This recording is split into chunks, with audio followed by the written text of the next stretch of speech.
Estamos caminhando nessa carta escrita pelo irmão mais novo de Jesus Cristo. Se você é novo aqui no nosso meio, a gente tem a prática de pegar um livro da Bíblia e caminhar nesse livro da Bíblia, trecho por trecho, tentando explicar e aplicar a palavra de Deus às nossas vidas. Tiago, capítulo de número 3.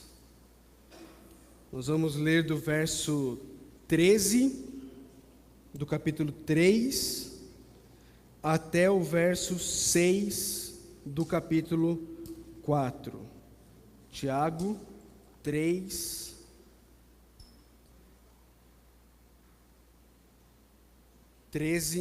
até o 4, 6.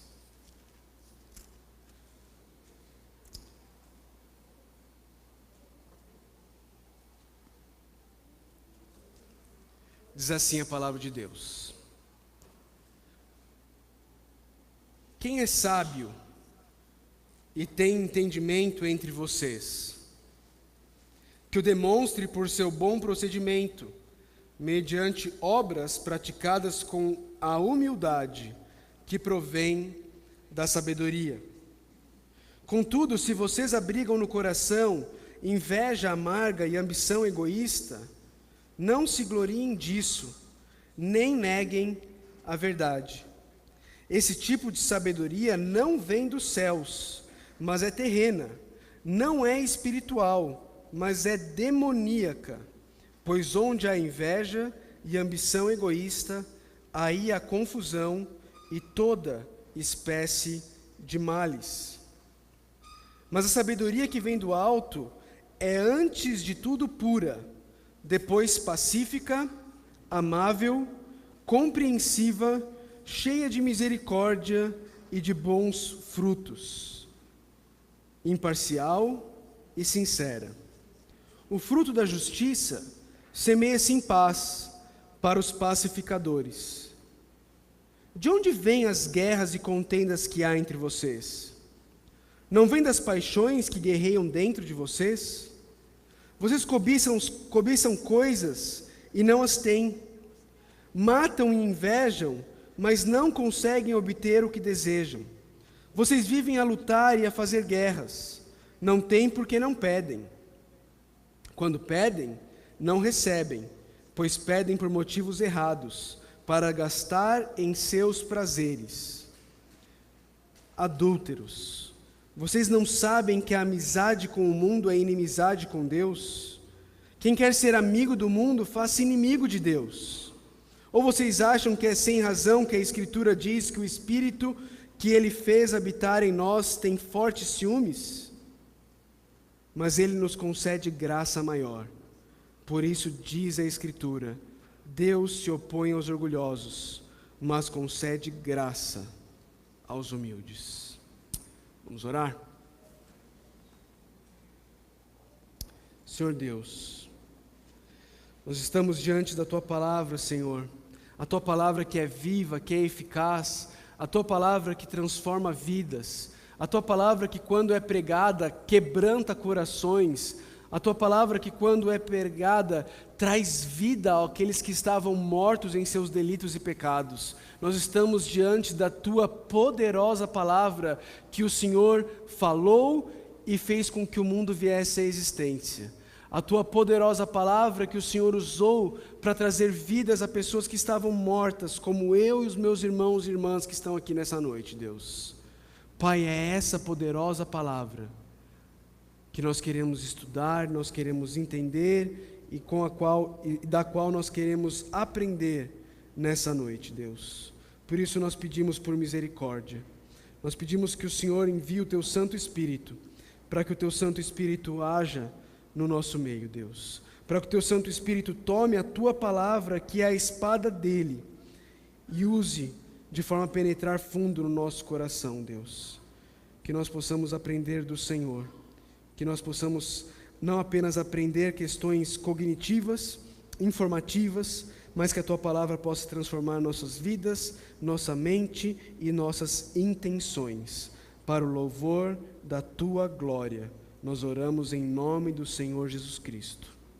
Amém. Quis fazer a leitura a partir do versículo 13 do capítulo 3, porque é o último trecho que nós estudamos nessa série, e porque tem tudo a ver com o trecho que nós vamos estudar hoje. O trecho do capítulo 3, versículos 13 a 18, traz uma pergunta. A pergunta que o apóstolo Tiago traz lá é: quem é sábio e tem entendimento entre vocês? Ok? E ele caminha nessa pergunta sobre quem é sábio e tem entendimento entre vocês, demonstrando que a sabedoria que vem do alto, ela não é uma sabedoria de palavra, mas ela é uma sabedoria de ações. Ela é uma sabedoria que é demonstrada através de uma vida vivida de maneira diferente.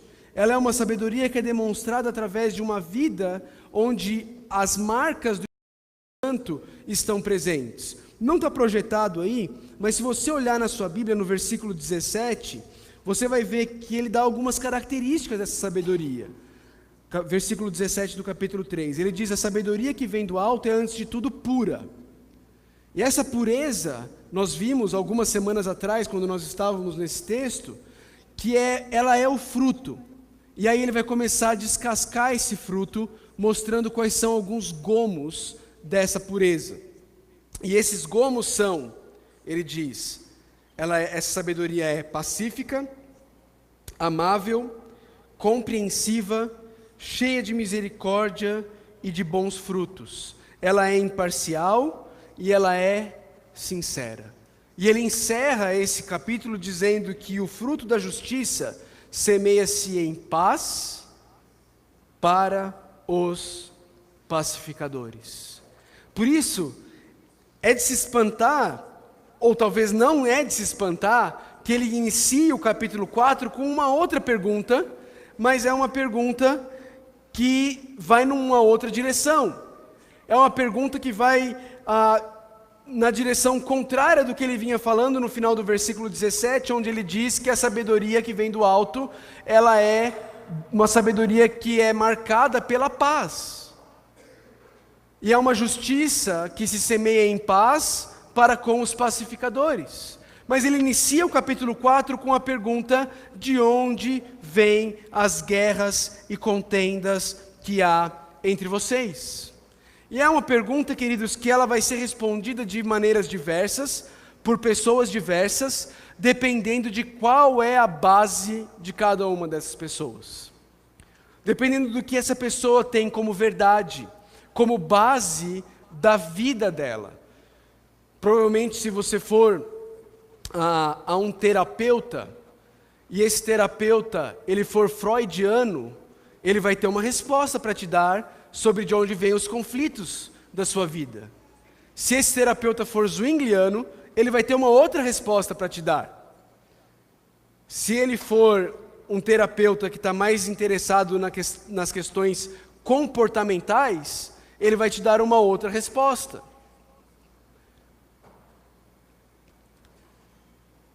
Se você for perguntar para um espírita de onde vêm os conflitos que existem entre eles, talvez você ouça uma outra resposta.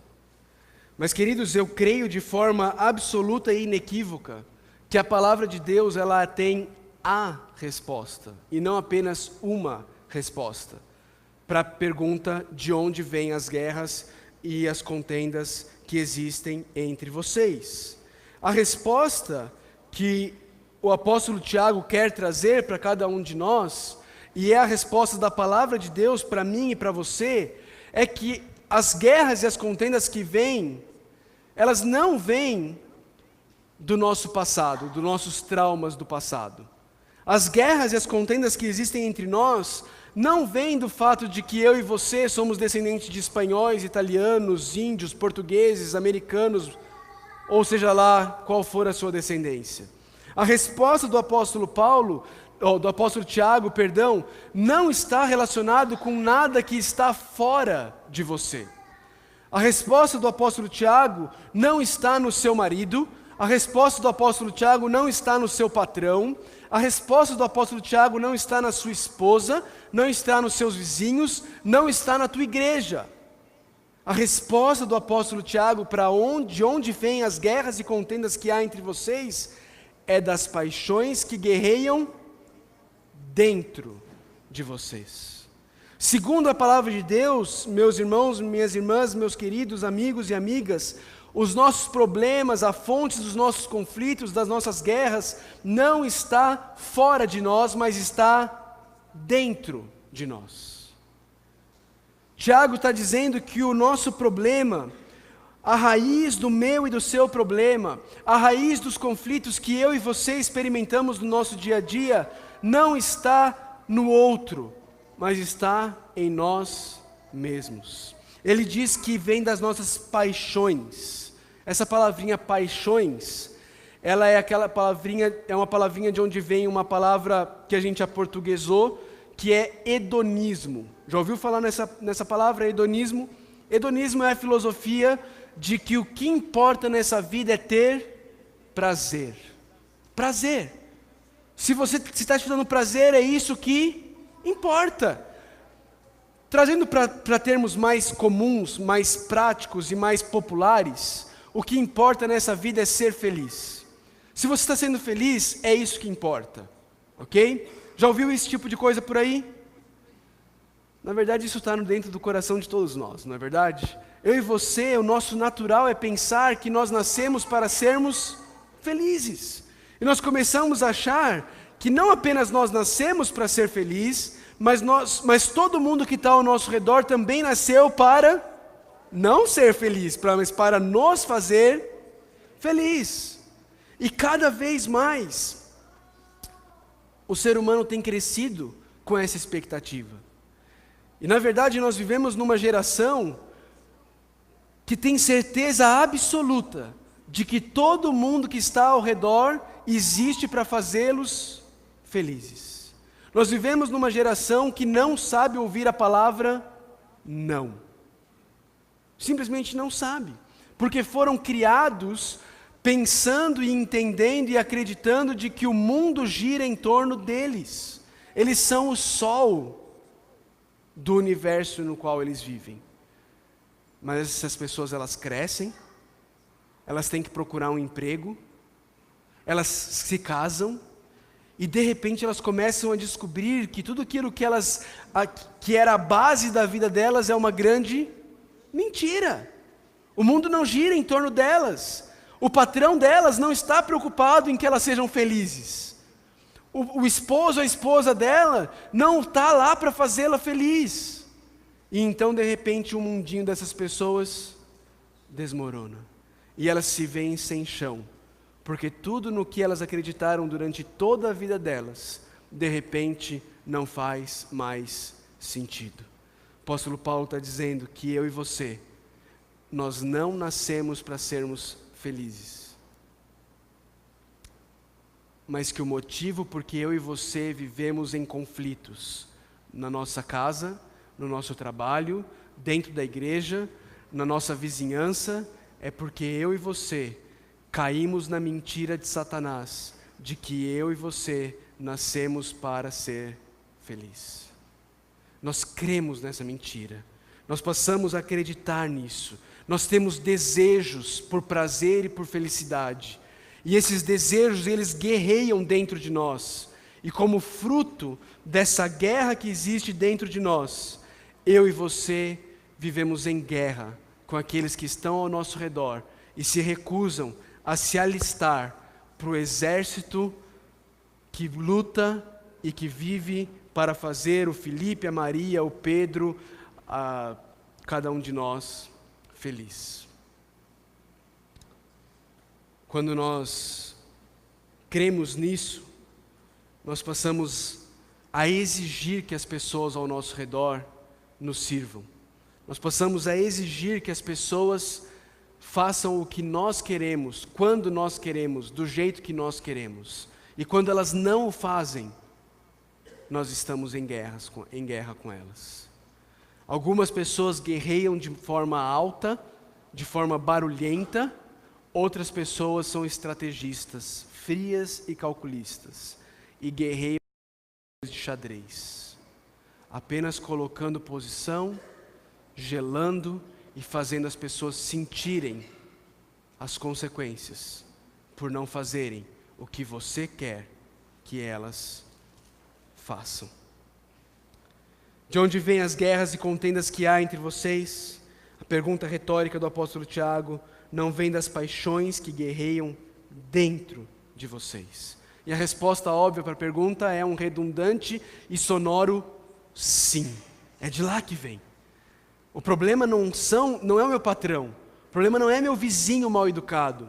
O problema não é o meu cônjuge. O problema não são meus filhos que não me obedecem. O problema são as minhas paixões. O problema é que eu quero coisas. Olha para o versículo 2. Vocês cobiçam coisas e não as têm. Passa mais um para mim, Atos, por favor. E quando nós não temos o que nós cobiçamos, nós matamos e nós invejamos. Mas, de novo, em paralelismo com e não as têm, Tiago repete e diz, mas não conseguem obter o que desejam. Olha como Tiago vai construindo o argumento dele e vai mostrando que o fruto, a raiz dos nossos conflitos está no fato de que nós queremos coisas e nós não temos essas coisas. E quando nós não temos aquilo que nós queremos, nós matamos, nós invejamos e nós vivemos a lutar e a fazer guerra.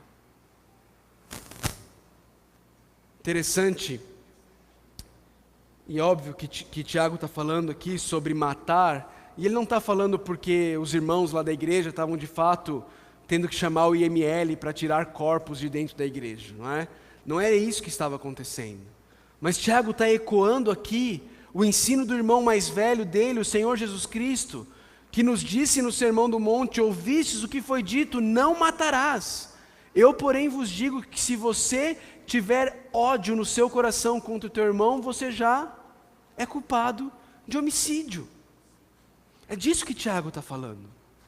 Ele está falando que nós começamos a nutrir ódio pelas pessoas. Nós começamos a odiar aquelas pessoas que se recusam a serem instrumentos para a minha felicidade, ou pelo menos para aquilo que eu arquitetei como sendo o meu padrão, a minha definição de felicidade.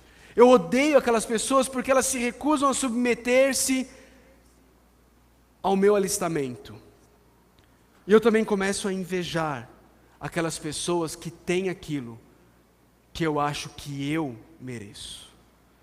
Tomás de Aquino tem uma definição interessante sobre a inveja. Ele diz que a inveja é um vício de proximidade. O que ele quer dizer com isso? Ele quer dizer com isso que eu e você normalmente não invejamos pessoas que estão longe. Essas nós admiramos. Nós não olhamos para a riqueza do Neymar e nós invejamos o Neymar. Nós olhamos para aqueles que estão perto de nós, que têm coisas que são possíveis a nossa realidade, mas que nós não as temos. E então nós invejamos e nós matamos. Nós queremos e nós não temos, e então o que nós fazemos? Nós vivemos a lutar e a fazer guerras. O texto diz que nós não conseguimos obter aquilo que nós desejamos. Essa palavrinha, o que vocês desejam. A tradução literal dela é: vocês não conseguem obter aquilo sobre o que vocês colocaram o coração de vocês. Essa é a ideia do apóstolo Tiago aqui. Você colocou o seu coração em algo, mas você não está conseguindo obter aquele algo que tomou conta do seu coração. E quando isso acontece, então você começa a viver numa eterna batalha, numa eterna guerra, para ter aquilo que você quer. Se parece com algum elemento, algum aspecto da sua vida? Você consegue se enxergar aí? Você consegue se ver desejando coisas, buscando situações, armando se tornando alguém que manipula situações, que arma situações para ter aquilo que você quer. Você consegue se perceber lutando, guerreando com palavras mortais e mortíferas contra aqueles que se recusam a dar aquilo que você quer? Você consegue se perceber falando mal dos seus colegas de trabalho para que você possa obter aquilo que você acha que vai te dar verdadeira satisfação e felicidade? Você consegue se perceber falando mal das pessoas dentro da igreja, porque elas não estão tratando você da maneira que você acha que você mereceria ser tratado? Pastor, isso não tem nada a ver com o texto, não está falando sobre o uso da língua aqui nesse texto. É verdade. Aqui não está, mas se você descer um pouquinho até o versículo 11 do capítulo 4, Tiago vai dizer: irmãos, não falem mal uns dos outros. Totalmente dentro do contexto. Porque falar mal do outro, seja na frente dele, seja pelas costas dele, é a consequência natural de um coração dominado pelas suas paixões e pelos seus desejos. Um coração que acha que merece ser tratado de um jeito ou ter uma certa coisa, e quando não obtém, se acha no direito de diminuir os outros, de falar mal, de caluniar e de fofocar. Mas por que essas pessoas não tinham o que elas queriam ter? O texto começa ainda no versículo 2 a nos dar um diagnóstico. Versos 2 e 3, ele nos dá o diagnóstico de por que essas pessoas não têm o que elas queriam ter. No final do verso 2, ele diz: não tem porque não pedem. Não tem porque não pedem. Se pedirem, teriam. Mas elas são tão autossuficientes, elas se acham tão capazes de conquistar tudo, elas têm tanta certeza de que elas são o centro do universo, que elas não precisam ir a Deus para nada. Elas não precisam buscar a Deus para nada. Elas acham que elas são capazes de conquistar tudo com as próprias forças delas, manipulando situações, fazendo com que as pessoas realizem os seus desejos e as suas vontades, através do seu jeitinho de fazer com que as coisas aconteçam do jeito que elas querem, do jeito que elas desejam. Perceba aí no versículo 2, não as têm, Tiago fala no começo do versículo. De novo ele diz, mas não conseguem obter. No final ele diz, não tem porque não pedem. Mas não é só isso. Não é só porque elas não pedem. Versículo 3 diz que algumas delas, de vez em quando, elas pedem. Versículo 3 diz, mas quando pedem, elas não recebem. Porque elas pedem por motivos egoístas, para gastar em seus prazeres. Quando essas pessoas pedem coisas a Deus, elas não pedem coisas a Deus para o bem do próximo e a glória de Deus. Elas pedem coisas a Deus apenas e tão somente porque elas estão preocupadas com os seus próprios prazeres. Essa palavrinha aqui, prazeres, é exatamente a mesma palavrinha que no versículo 1 foi traduzida como paixões. Quando Tiago diz, não vem das paixões que guerreiam dentro de vocês, é a mesma raiz, é a mesma palavra. Tiago está dizendo, vocês não têm o que vocês pedem, porque vocês pedem por motivos egoístas. A única preocupação de vocês é o prazer de vocês, é vocês se sentirem bem, é vocês serem felizes. Vocês compraram a filosofia desse mundo de que você existe para ser feliz. E não para glorificar a Deus. Um comentarista bíblico chamado H.F. Hort, ele diz assim, Deus não dá apenas os presentes, mas também o prazer no presente. Mas o prazer que não contribui com nada além de si mesmo, não é o prazer que Deus dá como resposta de oração. E pedidos a Deus que não tenham em vista um fim melhor do que o próprio prazer, não são orações. Eu vou repetir essa última frase. Pedidos a Deus que não tenham em vista um fim melhor do que o próprio prazer, não são orações. Meu irmão, minha irmã, talvez você esteja falando com Deus, mas não esteja orando. Você esteja apenas reverberando um coração egoísta, um coração hedonista, um coração que está enganado, achando que o prazer é o motivo e a razão final para a sua existência. Não se engane. Não se engane.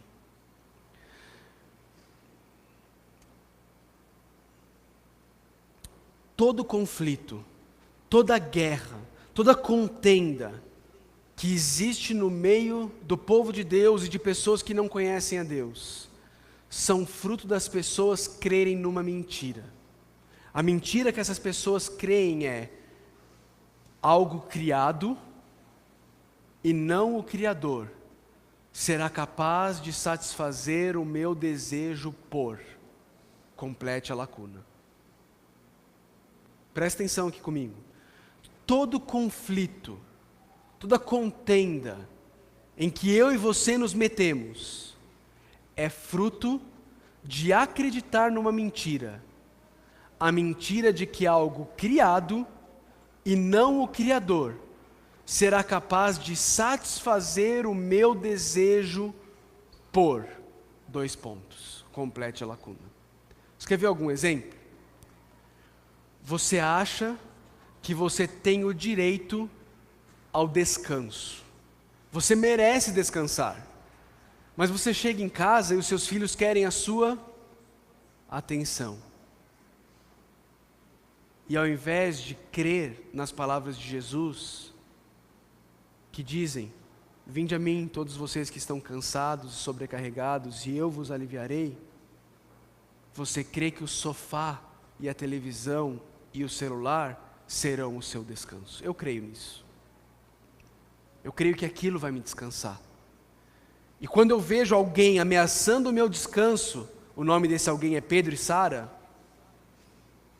existe conflito. Porque eu crio na mentira que o sofá, a televisão e o meu celular, e não Jesus, são a fonte do meu descanso. Você quer ter segurança. Por isso, você trabalha duro. Você trabalha horas e horas e horas e você nunca diz não para o seu patrão. Porque você acredita que a sua segurança depende do seu emprego. Quando a palavra de Deus diz que o Senhor é a minha rocha, Ele é o socorro bem presente na hora da adversidade. Mas eu não creio. Por isso, quando eu vejo o meu emprego sendo ameaçado, eu estou disposto a falar mal do meu colega de trabalho, eu estou disposto a mentir, eu estou disposto a fazer falsos elogios ao meu patrão, porque eu creio que dele depende a minha segurança. E quando alguma coisa acontece que coloca em risco o meu emprego, a minha segurança, então eu brigo, eu luto, eu mato e eu invejo. Eu creio que eu mereço ser aceito. E eu acho que eu vou encontrar aceitação ou no meu desempenho no meu trabalho, ou no meu relacionamento conjugal. Mas quando eu não sou reconhecido no meu trabalho, ou eu não sou reconhecido no meu relacionamento conjugal, então eu mato e eu invejo, porque eu acho que é ali que eu vou encontrar aceitação.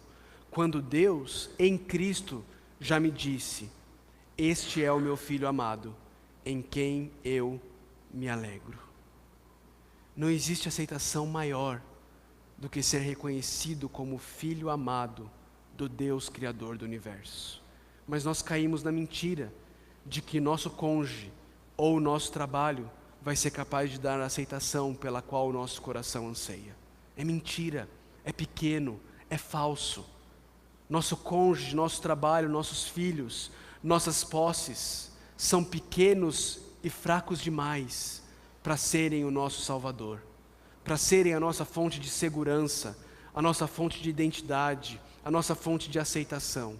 Mas nós caímos nessa mentira. E ao cairmos nessa mentira, quando qualquer um ameaça qualquer um desses nossos deuses falsos, nós estamos dispostos a matar e a guerrear, porque nós cremos que ali está a nossa identidade, a nossa aceitação, a nossa segurança, o nosso conforto, o nosso descanso. Sabe o que nós somos? Sabe o que nós somos quando nós fazemos isso? Olha para o versículo 4.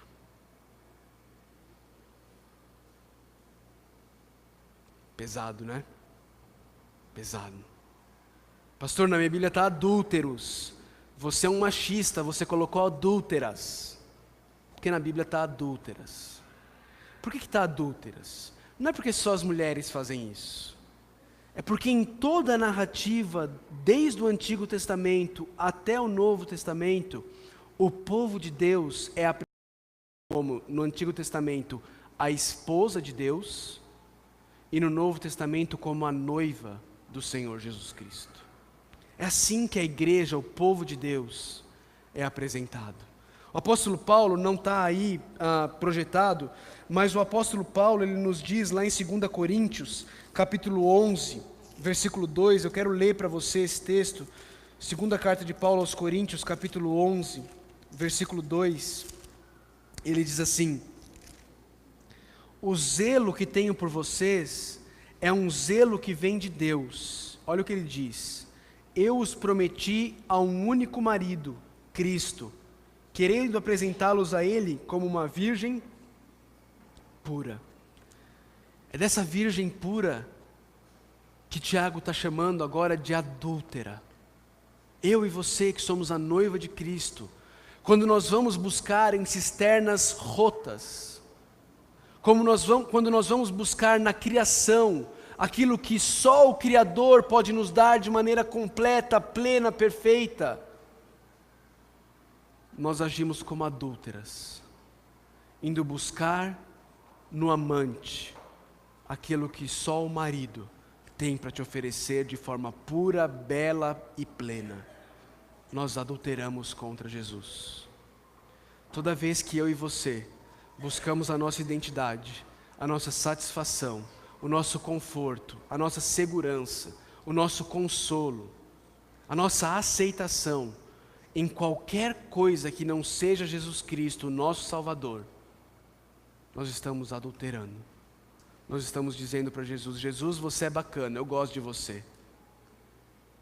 Mas o que vai me dar satisfação plena mesmo é esse relacionamento com essa pessoa aqui.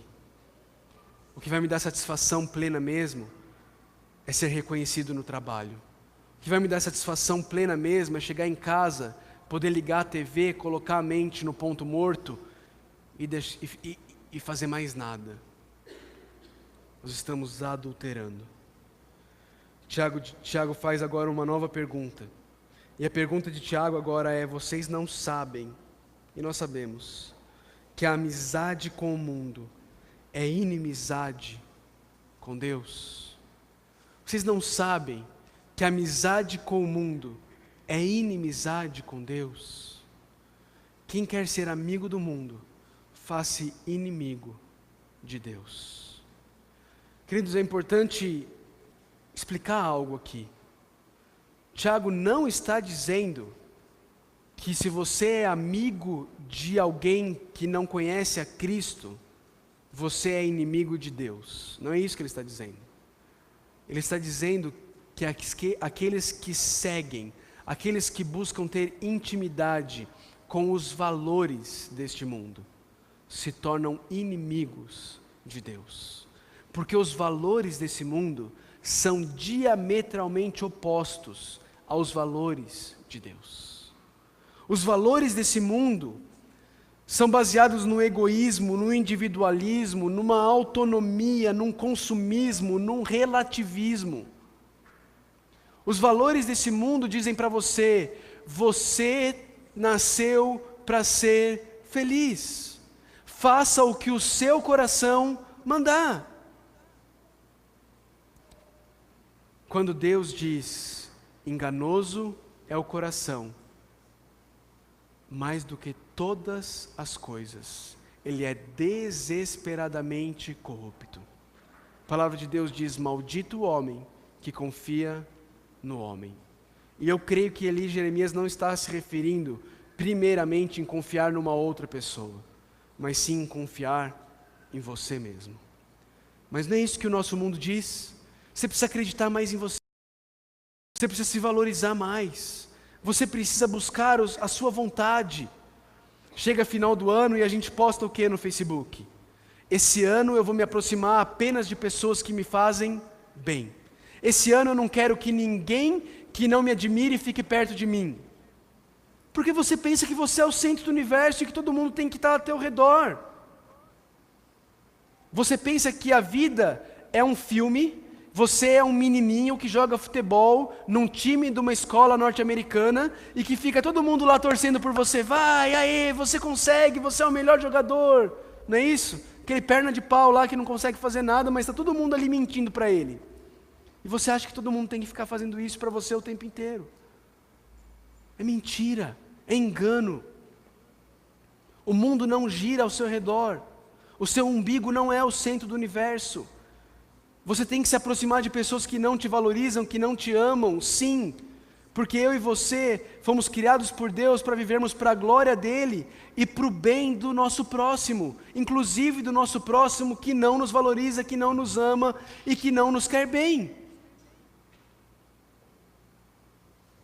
Mas nós nos tornamos amigos deste mundo. Nós passamos a acreditar que o mundo existe para nos fazer felizes, que nós existimos para sermos felizes. Nós caímos na mentira do diabo, o príncipe deste século. Tiago termina nos dando um alerta aqui no versículo 5, ele diz assim: ou vocês acham que é sem razão que a Escritura diz que o Espírito que Ele fez habitar em nós tem fortes ciúmes? O que Tiago está dizendo aqui? Tiago está dizendo, queridos, abram os olhos. O Deus que te criou, o Deus que te comprou e pagou por você o sangue do próprio Filho dele, Ele não aceita te dividir com ninguém, nem com você mesmo. Ele não aceita que você viva para você mesmo, porque Ele te comprou, Ele é teu dono, Ele te redimiu, e Ele é ciumento. Mas aqui não é um ciúme fruto de uma fraqueza, que não tem certeza se você não vai escolher algo que é melhor para você. O ciúme de Deus pelo povo dele é um ciúme de alguém que é forte, forte o suficiente para saber que Ele é o melhor que eu e você podemos usufruir e desfrutar nessa vida. E Ele não aceita que eu e você busquemos coisas mais fracas, como se elas fossem nos satisfazer, porque Ele sabe que o resultado disso vão ser pessoas desesperadas, vão ser pessoas frustradas, vão ser pessoas feridas, porque mais uma vez descobriram que estavam correndo atrás do vento, e quando pensaram que iam pegar o vento, caíram de cara na lama, e mais uma vez se frustraram, percebendo que as coisas desse mundo são incapazes de satisfazer o coração do homem. Só Deus o é. Só Deus o é.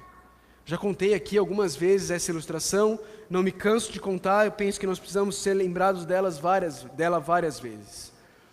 C.S. Lewis, ele fala, o autor de Crônicas de Nárnia, ele fala que quando eu e você buscamos nas coisas criadas a satisfação que nós só podemos encontrar no Criador, nós somos como um menininho, sentado numa poça de lama, numa favela, construindo castelinhos de lama, e alguém chega para esse menino e fala: vamos passar o final de semana na praia. E ele diz: não, estou construindo castelinhos de lama aqui na favela. Ele não sabe o que é praia, ele nunca experimentou isso. E ele acha que os castelinhos de lama serão capazes de satisfazer o coração dele. É mentira, é falso, é fraco, é pequeno demais.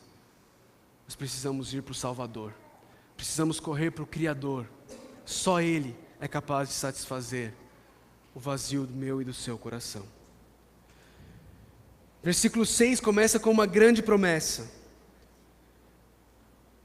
Mas Ele nos concede graça maior. Agora, se é maior, precisa ser maior do que alguma coisa, não é? Tudo que é maior do que alguma coisa. Essa graça que Deus nos concede, ela é maior do que? Ela é maior do que? Sabe do que ela é maior? Ela é maior do que a minha e a sua cegueira. Ela é maior do que o meu e o seu ímpeto pelo adultério. Ela é maior do que o meu e o seu ímpeto por ir buscar em cisternas rotas o que só a fonte de água viva tem para nos oferecer. A graça de Deus é maior. Queridos, aleluia por essa frase. Louvado seja Deus. A graça de Deus é maior. Ela é maior. E graças a Deus por isso. Graças a Deus porque a graça dele é maior. Como diz o Tim Keller, o nosso pecado pode ser profundo e enorme, mas a graça de Deus é maior e melhor e mais profunda do que o meu e do que o seu pecado. Glória a Deus por isso. Porque se não fosse a graça de Deus, eu e você continuaríamos fazendo castelinhos de lama na favela, achando que estávamos felizes. Eu e você continuaríamos achando que um relacionamento interpessoal será capaz de satisfazer o nosso coração. Eu e você continuaríamos pensando que a nossa identidade depende do que nós fazemos e não do que Cristo fez por nós. Eu e você continuaríamos pensando que nós precisamos buscar aceitação em relacionamentos, em posições, no trabalho, em reconhecimento público na igreja. Mas a graça de Deus é maior. Ela é maior.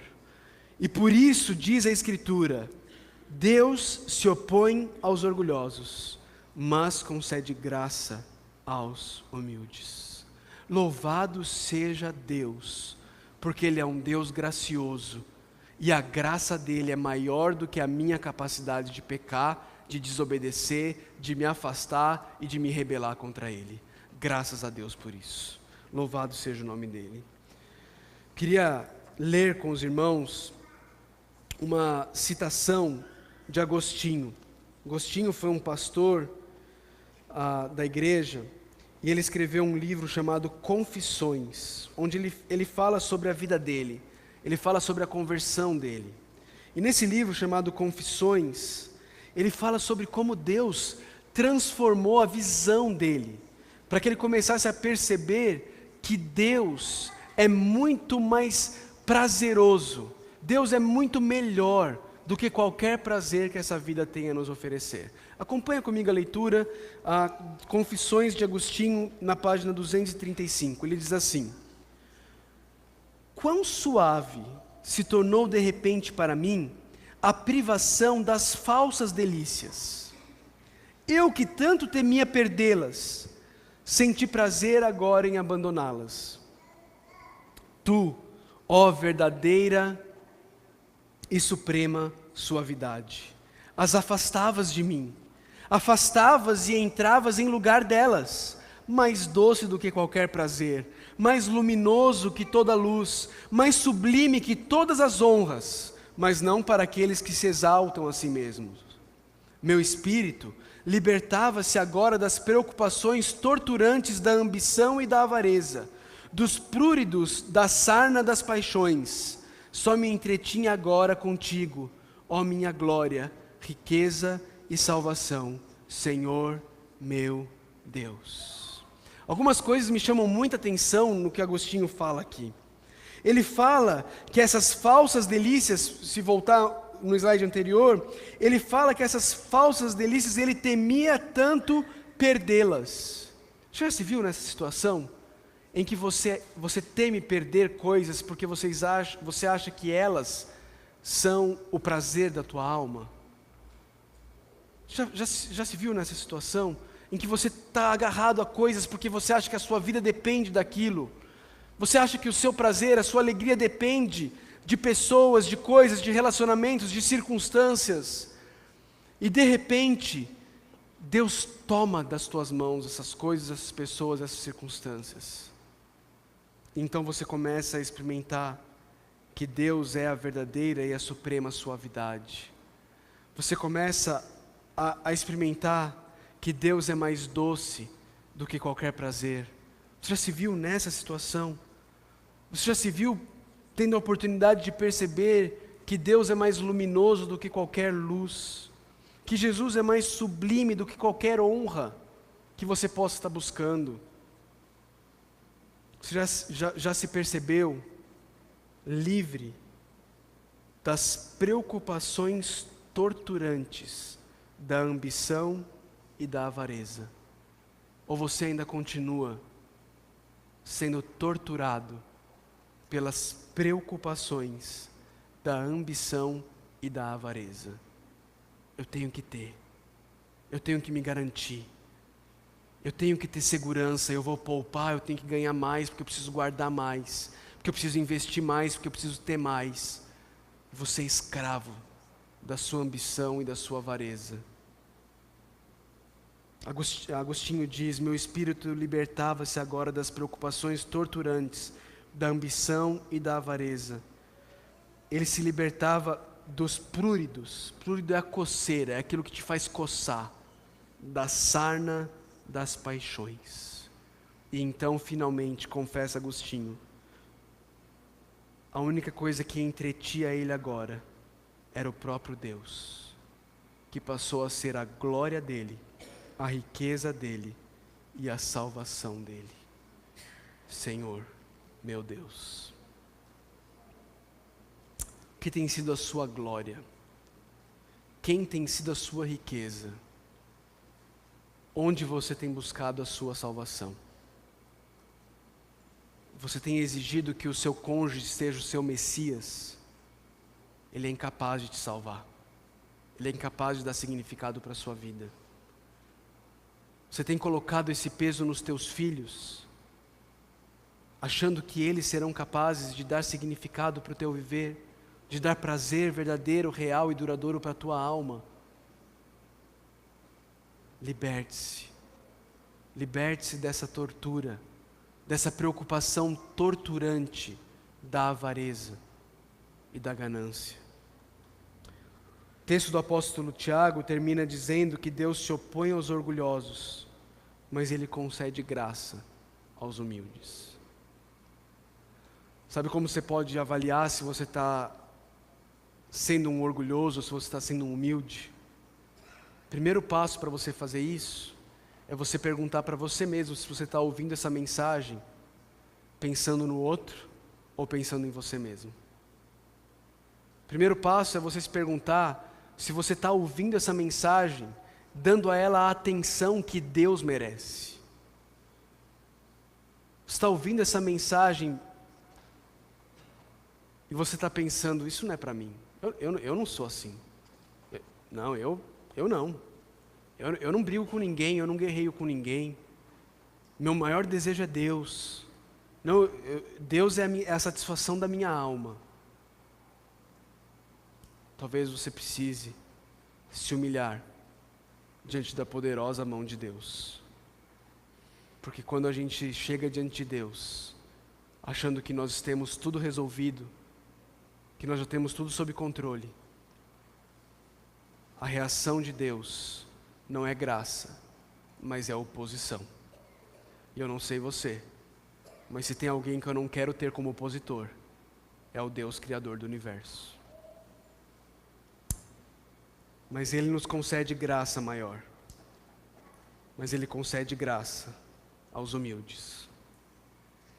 E humildade, meu irmão, minha irmã, humildade é reconhecer quem você é, de fato. Humildade não é fingir que você é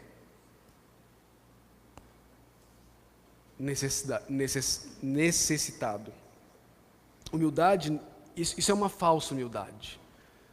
Você fingir, você não, é verdade, ai, como eu sou ruim, eu preciso mesmo. Isso é falsidade.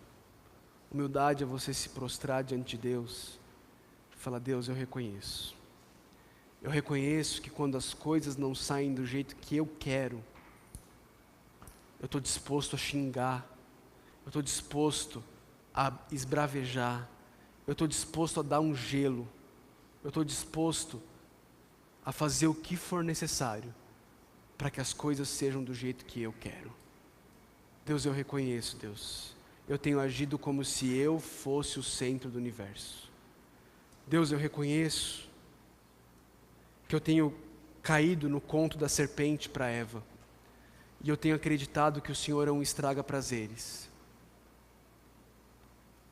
Eu tenho acreditado que o que vai ser capaz de me dar prazer nessa vida são as coisas criadas e não o Criador. Deus, eu reconheço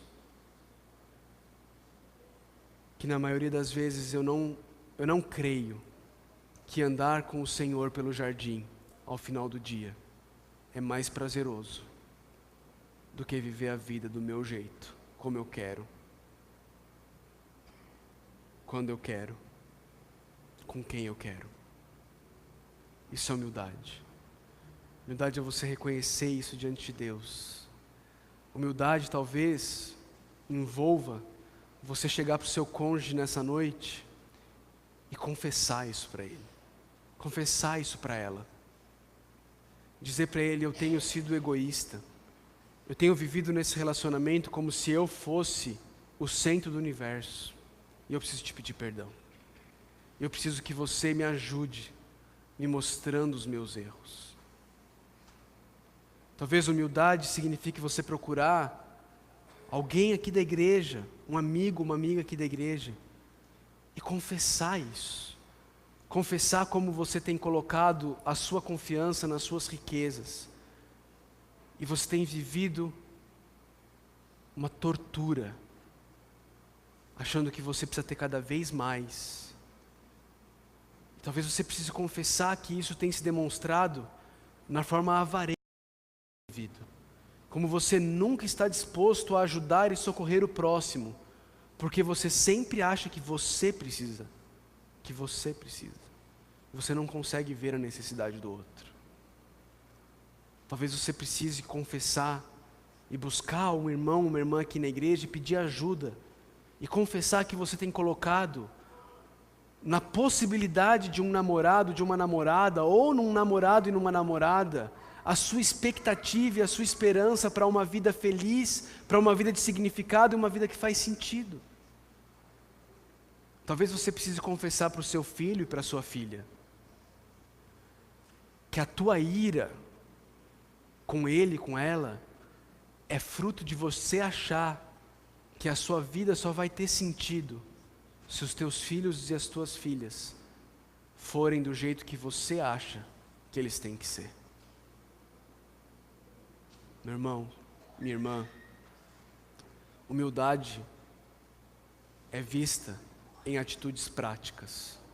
O texto que nós estudamos algumas semanas atrás pergunta: quem é sábio entre vocês? E a resposta do apóstolo Tiago, no versículo 13, ele diz assim: que o demonstre por seu bom procedimento, mediante obras praticadas com a humildade que provém da sabedoria. Obras praticadas com humildade.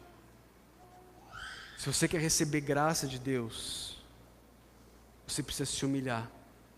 E precisa ser uma humildade prática e não apenas teórica. Você precisa sair do pedestal, tirar a máscara, confessar quem você é e, em desespero, clamar ao Senhor. Aquele que já resolveu o maior e o mais profundo conflito que você tinha, o conflito que você tinha com o Criador dos céus e da terra. E Ele resolveu esse conflito entregando o próprio Filho dele para morrer na cruz do Calvário por você. Se você tem vivido uma vida de conflitos, é hora de se humilhar diante da cruz de Cristo. É hora de reconhecer que você precisa de ajuda. E é hora de buscar essa ajuda. Porque Deus se opõe aos orgulhosos. Mas por causa do servo humilde Jesus Cristo, que não considerou que o ser igual a Deus era algo que ele deveria se apegar, antes se humilhou. Por causa dele. os seus conflitos podem ser resolvidos. Abandone o seu orgulho. Se chegue a Deus em humildade. Busque ajuda. E a promessa de Deus para mim e para você, é que a graça de Deus é maior. A graça de Deus é maior. Que Ele nos ajude. Senhor Deus, nós confiamos no Senhor, Deus. Nós confessamos que nós somos completamente incapazes. Confessamos que nós vivemos metendo os pés pelas mãos, Deus. Vivemos buscando e construindo castelinhos de lama. Nós vivemos achando que as coisas criadas serão capazes de nos satisfazer. E nós vivemos torturados, frustrados, decepcionados, correndo atrás do vento. E continuamos nessa mesma burrice. Nos perdoa, Deus. Abre os nossos olhos, Pai, por favor. Abre os nossos olhos para que nós possamos ver como Agostinho viu. Que o Senhor é muito mais prazeroso do que qualquer coisa no mundo criado. De que o Senhor tem muito mais luz do que qualquer luz da criação. De que o Senhor é mais doce do que qualquer prazer desta vida. Nos livra dessa tortura da avareza, da ganância, do ter, do ser reconhecido. Nos liberta disso, nos humilha.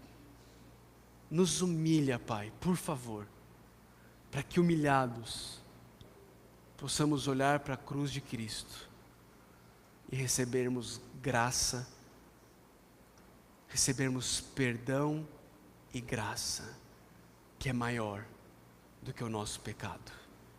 Te louvamos, Pai, porque nós somos grandes pecadores, mas o Senhor é um Deus muito mais gracioso do que nós somos pecadores. Te louvamos por isso, em nome de Jesus. Amém.